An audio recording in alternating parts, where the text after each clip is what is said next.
In a dusty village of mud huts and grass roofs, 12-year-old Kong Piu lived with his father in poverty. Their home was a shanty with ragged bedding. Yet on a wooden shelf rested the family's sole treasure, an oblong tablet bearing his grandfather's name. This carved piece of wood held the old man's spirit, and the boy had been taught to revere it from his earliest days. One morning, his father prepared to leave for the city. He gripped the boy's shoulders and spoke with quiet urgency. "Whatever happens while I'm gone, be sure to save the tablet.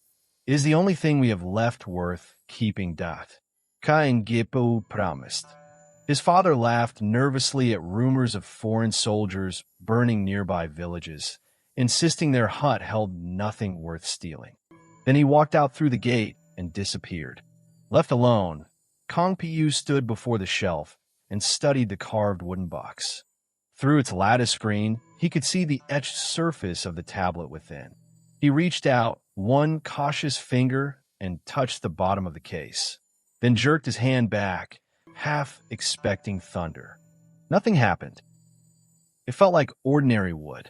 Puzzled, he wandered outside into the garden to begin his day's work. His father had told him to reset the young cabbages, and Kong Piu knew how. He gathered a basket full of chicken feathers, for his father had taught him that feathers placed at the roots would make the seedlings strong. All through the long morning, he worked on his knees in the dirt, pressing each plant into place. The sun climbed.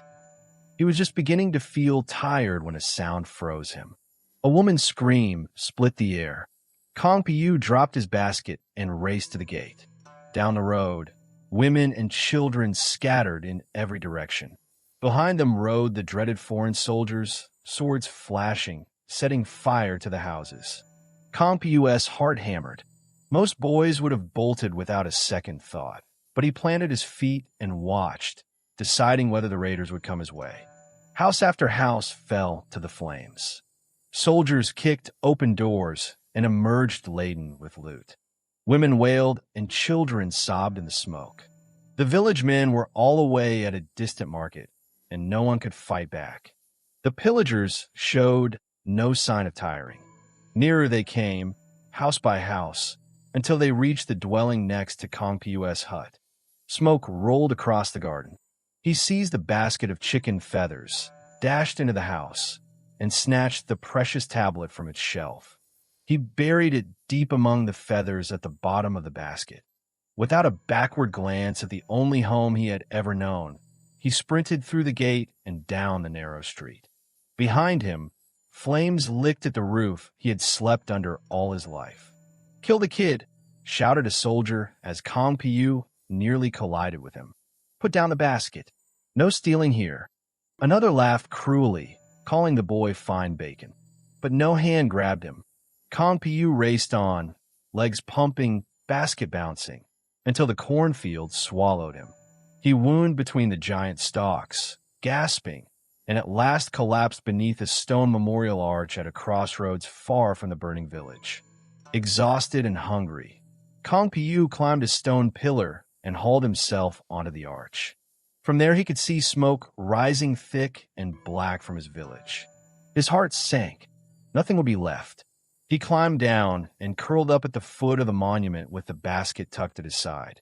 The stars wheeled overhead. His empty stomach gnawed at him, and sleep came slowly, but come it did. He jolted awake in pale moonlight.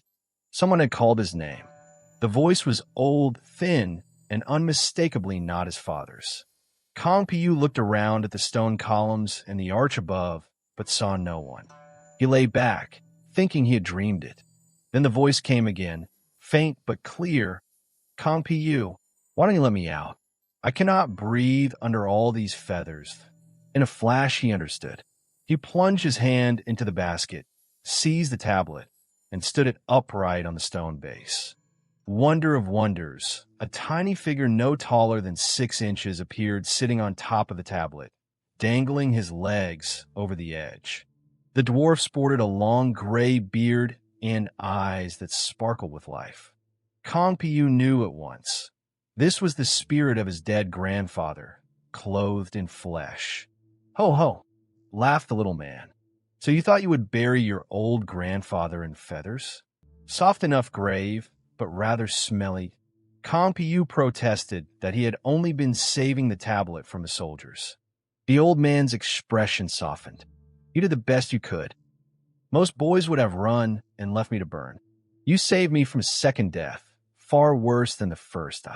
The old man grew serious. I cast your father off because he was disobedient, and he has lived in that hovel ever since. But he taught you to honor me. Most boys would have snatched bread before running. You thought only of my tablet. For this filial bravery, I shall give back to you the home of your ancestors. Kong Pu listened in stunned silence as the tiny figure laid out his plan. But I cannot live there without my father, Kong Pu pleaded.